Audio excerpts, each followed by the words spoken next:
In 1899, Great Britain cut a deal with a separatist leader in Kuwait to make the small Persian Gulf territory a British protectorate.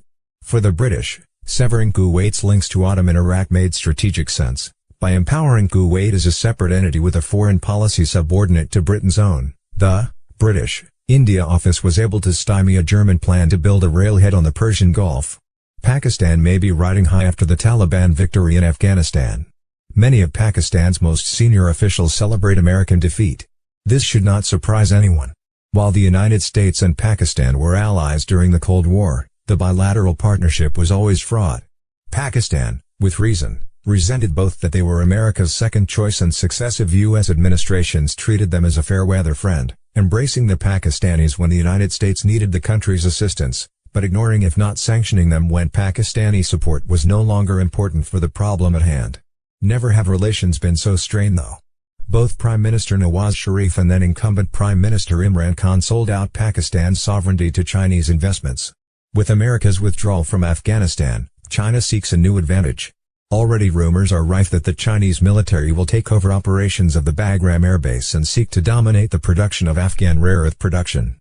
The former will be a strategic problem for the United States, even if analysts both exaggerate the latter by ignoring an exponential discrepancy between what Afghanistan may possess and what anyone can extract and gloss over potential Taliban-China tension over the East Turkestan Islamic movement.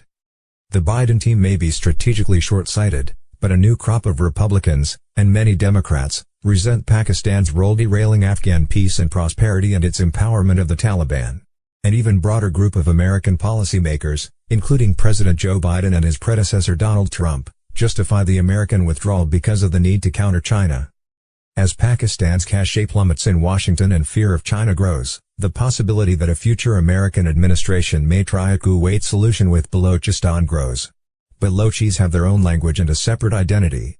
In the decades before the 1947 partition of India, Balochistan, at least those portions not incorporated into Persian, coalesced into a loose confederation of Baloch states under British protection. While some Baloch princely states chose to join Pakistan, the largest and most important, the Khanate of Kuwait, asserted independence for several months before Pakistan ultimately absorbed it. The port city of Gwadar, meanwhile, remained part of the Sultanate of Oman until Pakistan annexed it in 1958.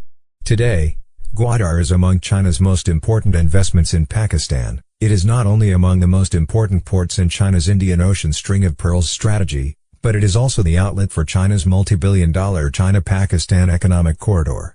Absent the Gwadar port, CPEC's strategic and economic potential plummets. The Balochis have long been restive inside Pakistan. For its first decade, Pakistan neglected the region. It invested little and left the British administrative system in place. In 1958, Balochi tribes rose in revolt against Pakistani rule, and Karachi, Pakistan's capital before the creation of Islamabad, declared martial law and moved to dismantle the tribal system and erase any notion that Balochistan was a legitimate entity.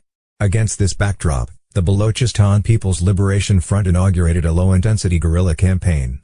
In 1970, as Pakistan also faced unrest, and eventual secession, of its Bengali population, it acquiesced to the formation of a Balochistan province. Over subsequent decades, civil strife erupted, first during the reign of President Zulfikar Ali Bhutto and then against the backdrop of a 2004 development plan which locals believed would lead to an influx of Punjabis to the region. Balochi militants and terrorists continue to harass Pakistani state forces. Separate Balochi groups, perhaps funded by Saudi Arabia, likewise harass Iranian forces inside Iran's restive Sistan and Balochistan province.